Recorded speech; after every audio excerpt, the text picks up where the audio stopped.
Hello and welcome to our morning edition of Arirang News. We begin with these stories making the headlines at this hour. Now that the U.S. Senate has passed the bill to end the government shutdown, it's been sent to the House for approval. House Speaker Mike Johnson says he aims to pass it as early as Wednesday. South Korea added almost 200,000 jobs last month compared to the same period last year, driven by the health and social welfare services sector. Employment also grew in the arts, sports, and leisure-related services, and the wholesale and retail sector. With only a day left until the college entrance test, Suneung, test takers are making their final preparations. Today, they received their official exam slips that confirm the subjects the student has selected and the specific test center where they will be taking the exam. We begin this morning in the United States, where senators on Monday voted to end the longest government shutdown in American history. The bill now moves to the House, where Speaker Mike Johnson said he aims to pass it as early as Wednesday and send it to President Donald Trump for his signature. Our Lee Seung-jae starts us off. The U.S. Senate has approved a bipartisan compromise to end the longest government shutdown in American history. The measure passed Monday night by a vote of 60 to 40, breaking a weeks-long political stalemate that left hundreds of thousands of federal workers without pay, disrupted food aid programs for millions, and caused widespread air traffic delays. The bill drew support from nearly all Senate Republicans and 8 Democrats.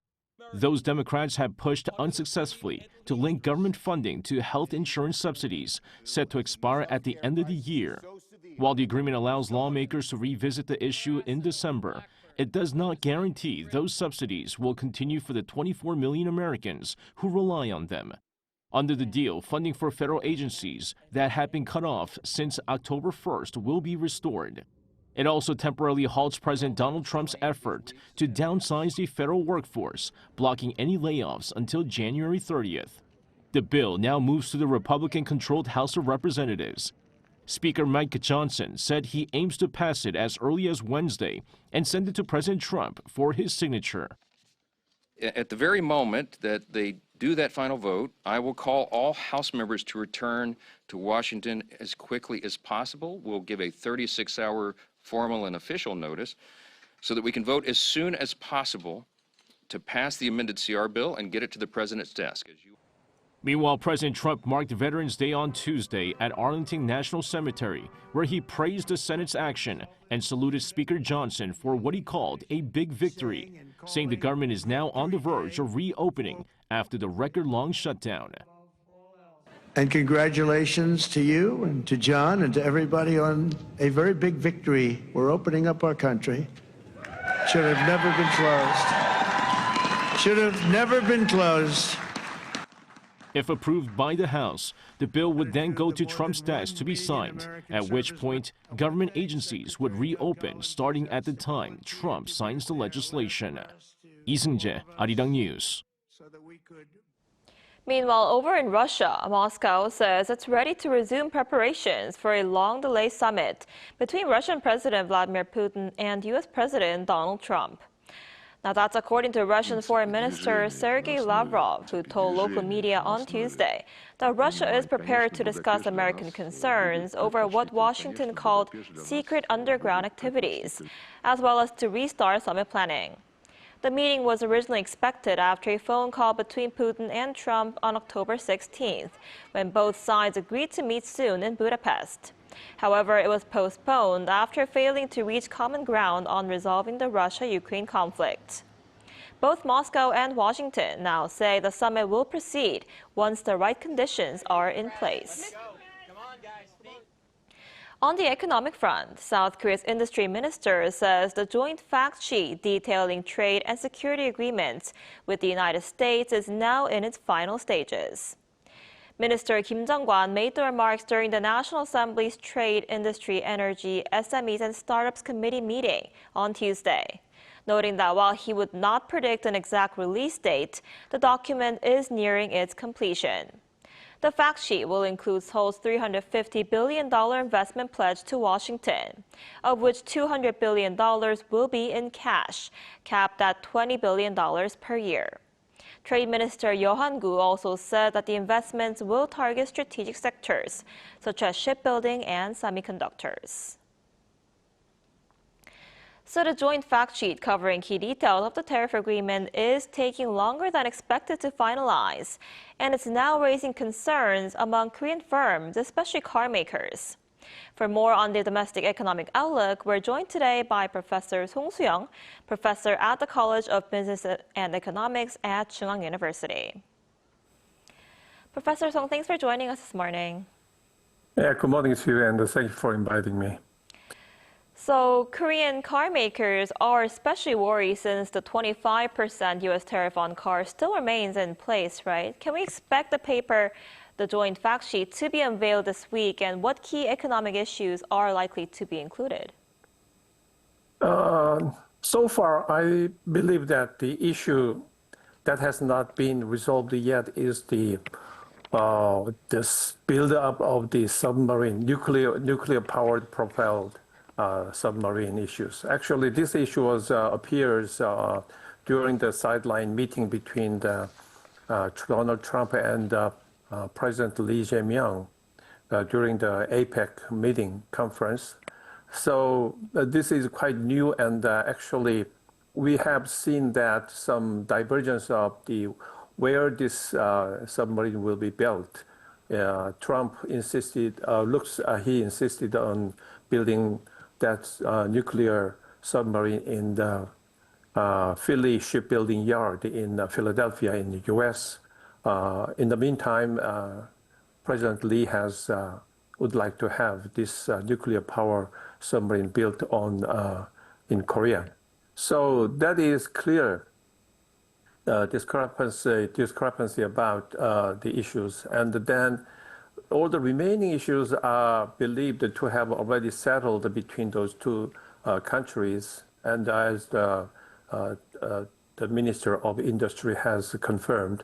So because there is clearly the tugging of the submarine nuclear power issue is on focus right now. Right, and as for the domestic economy, South Korea's exports hit a record high in the third quarter, and the Korean stock market is on a strong rally. Would you say the country's economy is beginning to show some signs of recovery? Yeah, clearly, because during the 2025 first two quarters, we have experienced some almost a negative growth rate of GDP, but we have seen during the third quarter, we have seen the 1.2% GDP growth, which has helped the 2025 year South Korean economy GDP growth will reach 0.9% according to KDI forecast. So this means clearly the resilience and the recovery of the Korean economy, but we have a long way to go. Because, of course, the prospect in 2026 was a little bit increased and better it is increased by 1.9%, and from the 1.7% earlier forecast about 2026.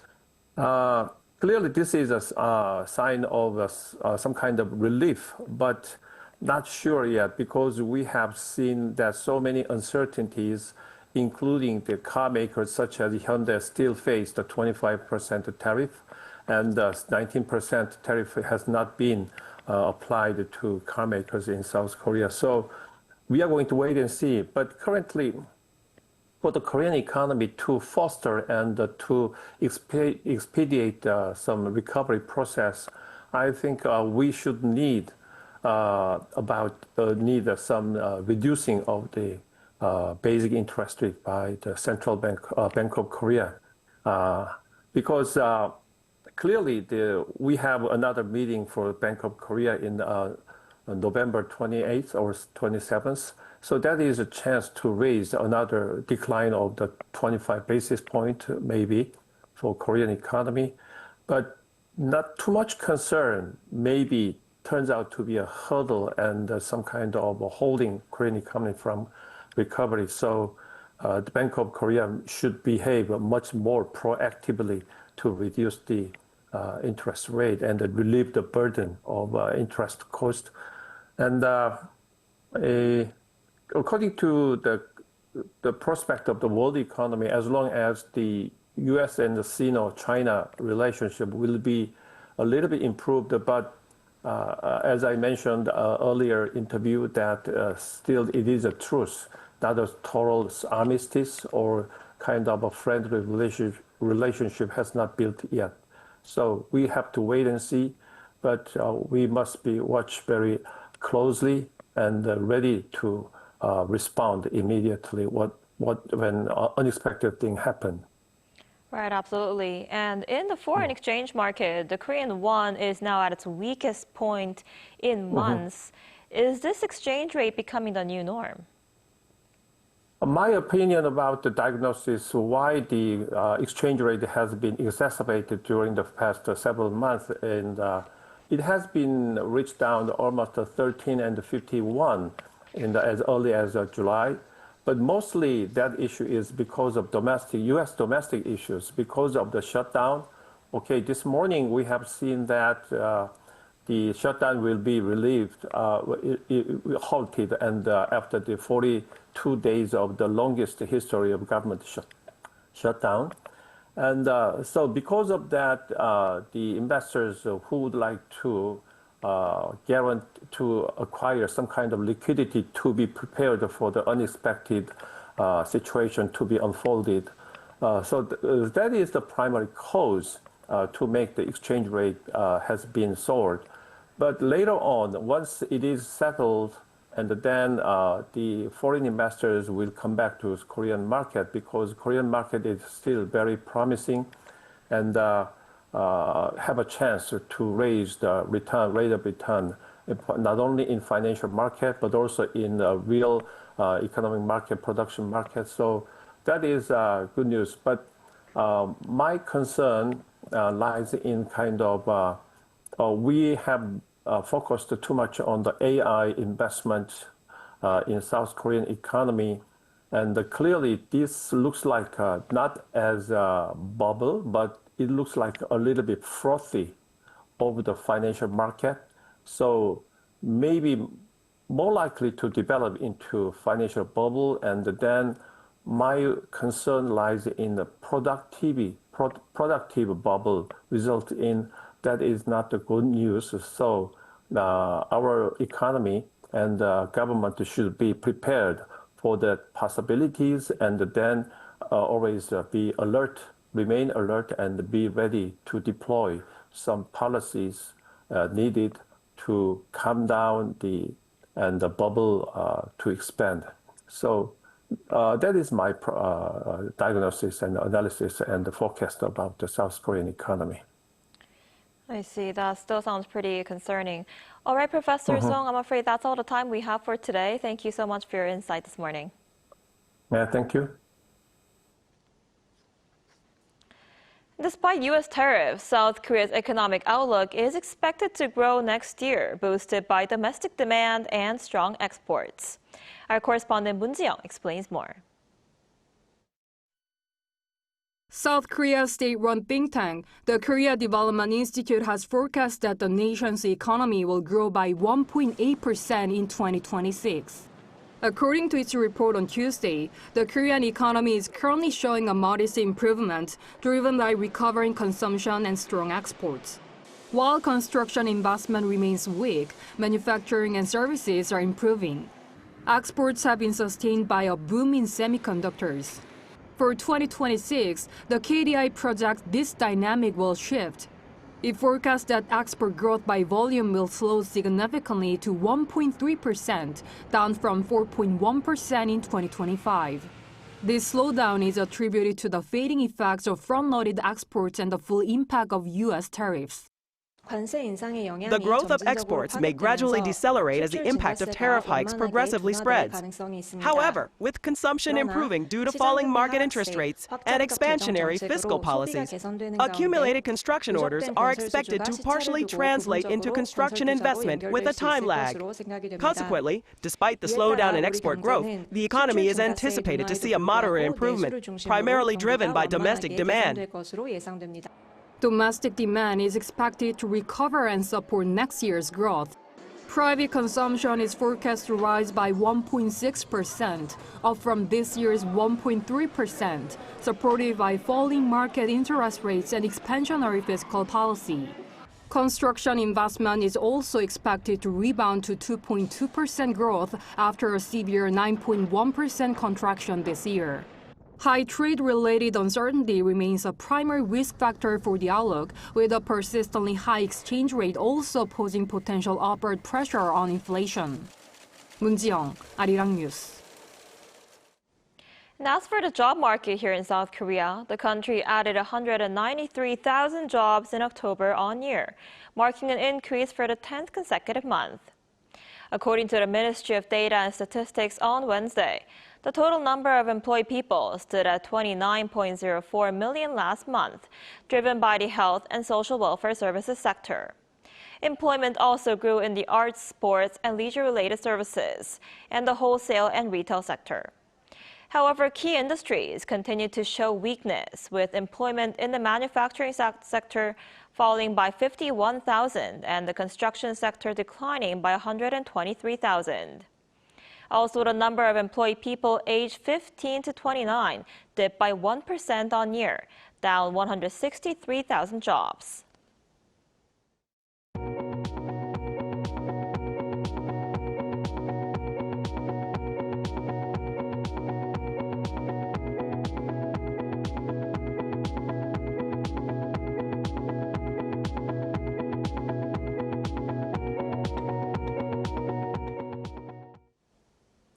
In November every year, there is an event in South Korea that brings the nation to a temporary standstill to support high school seniors and some graduates taking the annual college entrance exam.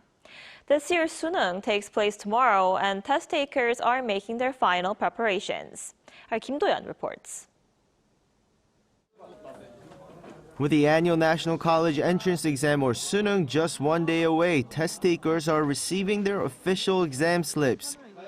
These slips confirm the subjects the student has selected and the specific test center where they will be taking the exam.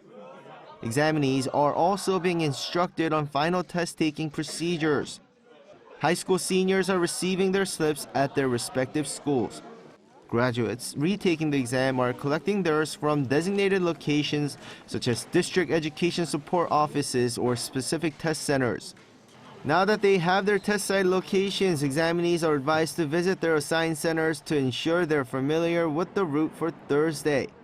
According to the Ministry of Education, a total of 554,174 people have applied for this year's exam. This is an increase of over 31,500 or 6.0% from last year and marks the highest number of applicants in 7 years. This year's competition for university admissions is expected to be particularly fierce. This is largely due to the Golden Pig cohort students born in 2007 during a baby boom that year who are now high school seniors. Graduates account for 28.9%. Their numbers decreased slightly by 1.2% compared to last year's 21-year high, but it's still high compared to other years. That 2025 spike was largely attributed to a temporary significant increase in medical school admissions quotas. For the 2026 admissions, those quotas have reverted to their original 3,123 openings, possibly stopping some retakers aiming for a medical school place. The rules on prohibited items are strict. All electronic devices, including mobile phones, smartwatches, tablets, Bluetooth earphones, and e-cigarettes are banned from the test site. The exam will be held at 1,310 test centers across the country beginning at 8:40 a.m., with measures in place to cut down noise during the exams and workers adjusting commute times to ensure smooth roads are clear for test takers. Kim Do-yeon, Arirang News.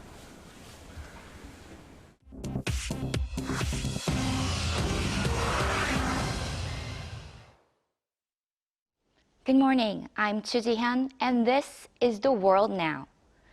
A suicide bomber killed at least 12 people in Pakistan's capital on Tuesday, sharply raising regional tensions.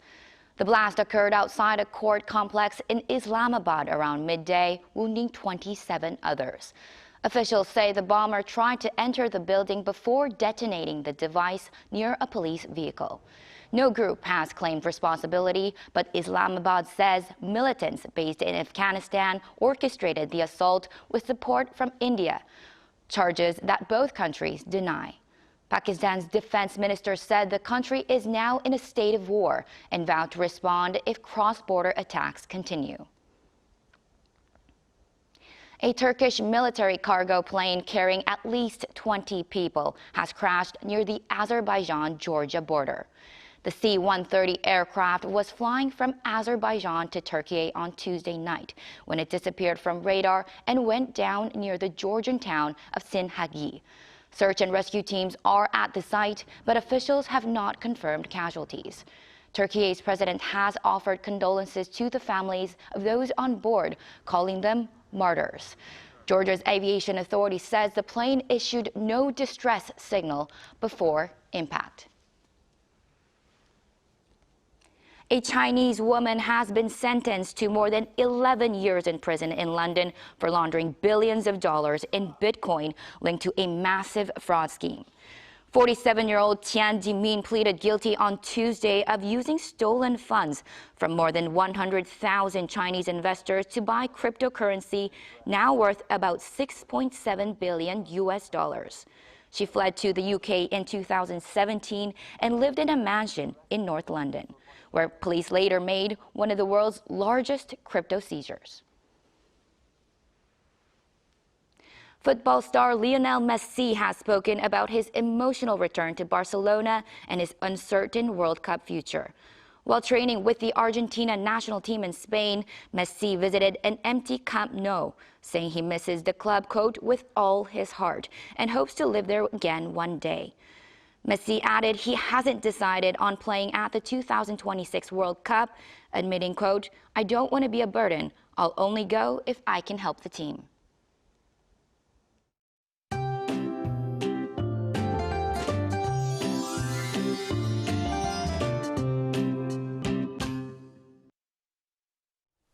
It was another cold start to the day, but it was even more severe in inland areas with sub-zero temperatures this morning. However, there will be a big rise in highs, with some of the inland regions seeing highs jumping 20 degrees Celsius higher from today's morning lows. Some welcome news for the Suneung test takers. The cold will not be a worry for the exam tomorrow under mostly sunny skies nationwide. Again, the main takeaway for the exam is the big daily temperature difference, so layering clothes is crucial for comfort during the test. This afternoon will be similar to slightly higher than yesterday, getting up to 16 degrees Celsius here in Seoul, 18 in Gwangju and Gyeongju, Busan at 20 degrees Celsius under mostly sunny skies for most parts except on Jeju with cloudy skies. The mild classic late autumn weather will continue through the end of the week. Then we need to brace for winter chill early next week, waking up to a low of -2 degrees Celsius here in the capital next Tuesday.